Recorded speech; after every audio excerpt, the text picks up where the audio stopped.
The Filipino man in the yellow safety vest stood perfectly still as a police officer leaned into his space, vein bulging at his temple, jabbing a finger an inch from his nose. Travelers slowed as they passed, dragging suitcases, watching the scene unfold between Gate 21 and the wide glass windows that looked out over the tarmac. A few cell phones lifted, screens glowing. To the casual onlooker, it looked simple. A cop finally catching an airport worker doing something wrong. No one in that moment realized the worker was the highest-ranking safety officer in the entire airport, and that every plane on the ground moved because he said it was safe. His name was Daniel Dan Iligan, 48, Filipino American, with 22 years of aviation experience and exactly 0 patience for shortcuts. His job title, printed in small letters on the badge hanging from his lanyard, read Airport Operations and Safety Director. Most people never looked closely enough to notice. They saw the neon vest, the work boots, the calloused hands, and their brains went straight to baggage guy. Dan didn't mind. Planes didn't care about titles. They cared about calculations, wind, fuel, and whether every person on the ground did their job right. He'd started as a ramp agent himself years before. The vest felt like home. That morning, everything had gone sideways before 8 a.m. A fuel truck in Bay C had clipped a baggage tug, knocking it sideways. No one was hurt, but it blocked one of the main service lanes. Dan spent an hour rerouting vehicles and getting the incident documented. A maintenance crew discovered a cracked light on a taxiway sign. The replacement was 3 inches too short per FAA regulations. Dan made them send it back. If it's not to spec, it doesn't touch the ground, he'd said, knowing full well they were already behind schedule. By the time he got upstairs into the terminal to check a construction zone near Gate 21, he'd only had half a cup of coffee and exactly 3 minutes to himself. He was studying a temporary barrier when he saw it. A man in a dark jacket stepping under the rope line and into a restricted service corridor, phone glued to his ear. No badge, no vest, no authorization. Dan moved on instinct. "Sir," he called, jogging forward, "you can't be back here. This area is restricted to authorized personnel." The man turned, irritated. He was mid-40s, pale, tall. Dan could see a holstered gun under the jacket, but the badge clipped near his belt was turned away. The guy ended his call without apologizing. "Relax," the man said. "I'm law enforcement. I go where I need to go." Dan stopped a couple of feet away, keeping his tone neutral. "I understand, but this passage opens directly onto the active ramp. Every person out there needs to be badged, visible, and briefed. If you need to access the area, I or my staff can escort you." The man's eyes flicked over Dan's brown skin, his accent softened vowels, his vest. Something in his expression shifted. "So you're the vest police now?" he said. "I said I'm law enforcement. You deaf or just slow?" Dan felt heat rise in his chest, but he kept his face calm. "Sir, airport operations has jurisdiction on the ramp. Law enforcement works with us, not around us. It's about safety, not authority. Please step back into the terminal and we'll—" The man stepped closer until they were almost chest to chest. "You talk big for a baggage handler," he said. "You know how many times I've had to deal with you people wandering where you don't belong?" A couple of gate agents nearby went still. One of the ramp workers, a woman in a matching vest, looked over, worry etched in her face. Dan took a slow breath. "I'm going to pretend you're just having a bad morning," he said. "But I'm not going to argue about this in a live safety corridor. Please step back. Now." The man's jaw clenched. He shoved past Dan's shoulder, pushing deeper into the restricted hallway. That was it. Dan reached out, caught the man's elbow in a firm grip, and pulled him back across the heavy yellow line painted on the floor. "Last warning," Dan said quietly. "Back into the public area. I won't tell you again." The man spun around so fast, Dan barely had time to register the change. The next thing he knew, his back was against a concrete pillar, the cold collar of his vest bunched in a fist. "Who the hell do you think you are?" he snarled, inches from his face. Up close, Dan could see the badge clearly now. Airport Police, Officer M. Colton. "I'm the guy trying to stop you from causing a runway incursion.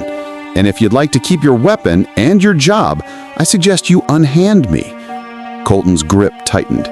"Don't threaten me, island boy," he hissed. "I could toss you in holding for interfering with an officer before you can say a dobro." The phrase punched straight through Dan's practiced calm. Years of comments about his lunch, his accent, his height, echoed in the back of his mind. He pushed them down like he always did. Before we continue the story, let me know what country you're watching from. Hit the like button if you love this story, and please subscribe if you are new to my channel. Let's continue. There were witnesses now. Ramp workers, gate agents, passengers lining up at the window, phones out. The last thing he needed was to give this man an excuse. "I'm not interfering," Dan said. "I'm enforcing rules that keep 200,000 people a day from ending up on the evening news. You want to go outside, you go with a vest, a briefing, and an escort. Same as everybody else." Colton leaned in, voice raising. "You don't tell me what I want," he snapped. "You're lucky I don't drag you into the back and teach you some respect. Back in my day, ground crew knew their place." "Apparently not the part about not grabbing civilians by the throat," one of the ramp workers muttered under her breath. Colton's head snapped toward her, but before he could say anything, a new voice cut across the space, sharp and carrying. "Officer Colton!" It came from the far end of the concourse. Everyone turned. Striding toward them through the forest of rolling suitcases and carry-on bags was a man in a blue blazer with gold wings pinned to the lapel. His salt-and-pepper hair was cropped, neat. His posture somehow managed to be both relaxed and authoritative. A lanyard hung from his neck, badge swaying with each step. Behind him hustled the airport's police chief, face tight, and the airline station manager, clearly anxious. "Hands off my director," the man in the blazer said, voice calm but edged with steel. "Right now." Colton's hand dropped from Dan's collar almost before his brain caught up. He took an instinctive step back, shoulders stiff. "Mr. Reynolds, sir, I was just digging yourself a hole on camera in front of half the terminal." He turned to Dan. "You okay, Dan?" Dan straightened his vest, nodding once. "I'm fine, just trying to keep the ramp from turning into a free-for-all."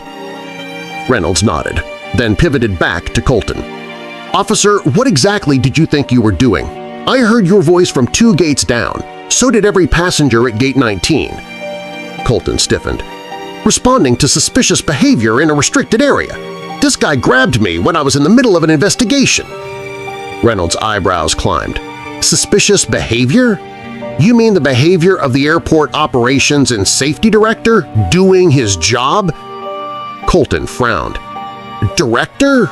he echoed, flicking his gaze back to Dan's badge for the first time. His face drained a shade lighter as he read the small print he'd ignored before. The police chief stepped in, pinching the bridge of his nose. "Colton, we've been through this. We work with ops. They control movement on the ramp.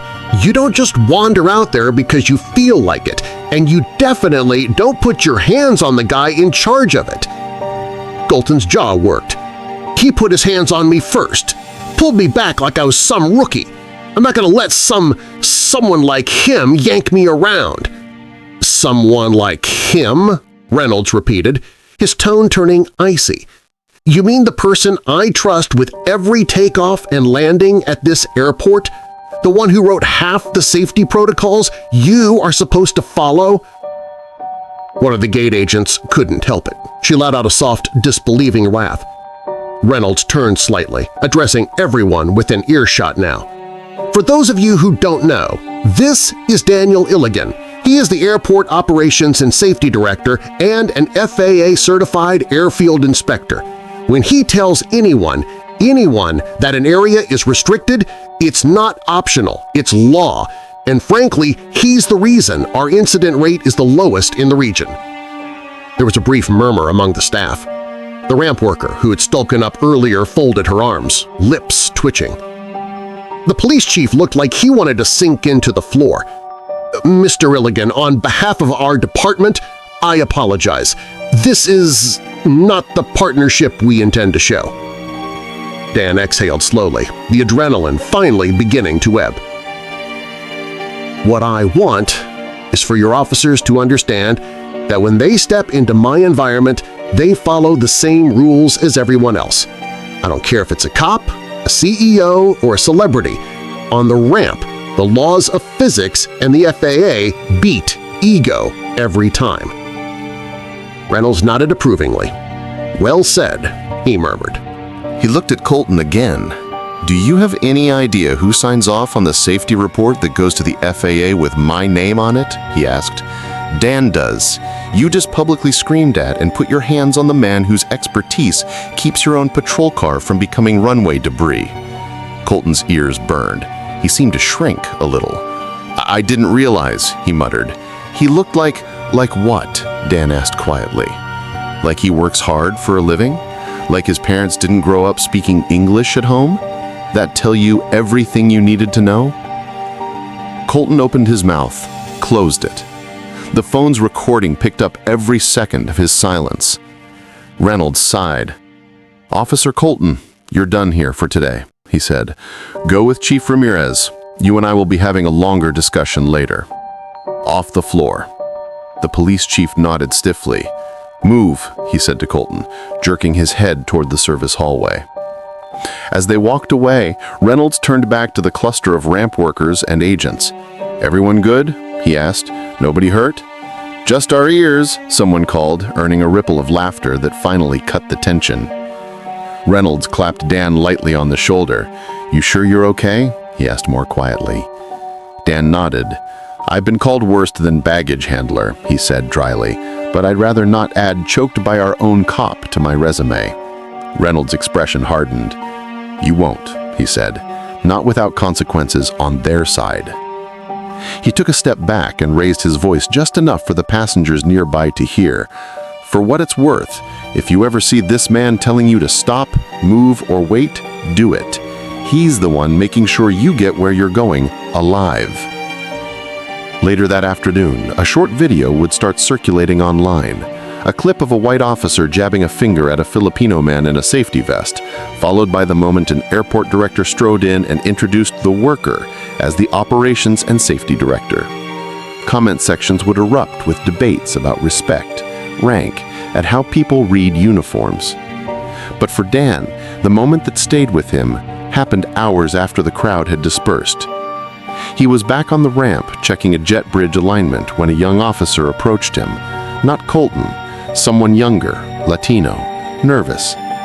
"Mr. Ilagan, I saw what happened earlier. I wanted to say I'm sorry too. Not because I did it, but because I've been in roll call when guys joke about baggage hats and foreign ground crew, and I didn't say anything." Dan studied him for a moment. The kid couldn't have been more than 25. "I appreciate that," Dan said, "but apologies mean more when they change something." Ruiz nodded. "Yeah," he said. "I asked my sergeant if I could do a ride along with your ops team. Learn the rules from your side. He said yes, if that's okay with you." Dan felt the corners of his mouth lift. "You want to wake up at 4 a.m. and count runway lights with me? Be my guest." Ruiz laughed. "I've had worse shifts," he said. As the sun set, Dan stood by the window and watched a line of planes taxi one by one, their wings catching the fading light. Out on the concrete, ground crews moved like a choreographed dance, each reflective vest a small bright piece of a much bigger picture. He thought about all the times people had looked at that vest and seen less status, less education, less authority. He thought about Officer Colton's face when he'd finally read the badge he'd been ignoring. Rank, Dan realized, wasn't just what was printed under your photo. It was who trusted you when it mattered. The pilots who refused to push back without his clearance. The director who'd walked into a confrontation without hesitating. The young cop who decided to learn instead of scoff. Next time a cop stepped into his ramp, Dan hoped they'd remember this day. The raised voices, the flashing phones, the quiet explanation that followed. Maybe they'd start by reading the badge before grabbing the vest. And maybe, because of that, the airport would be just a little safer for everyone who worked there and everyone just passing through. Thank you for watching to our Badge and Justice stories. If you want to watch more stories like this, click the videos above. See you again tomorrow.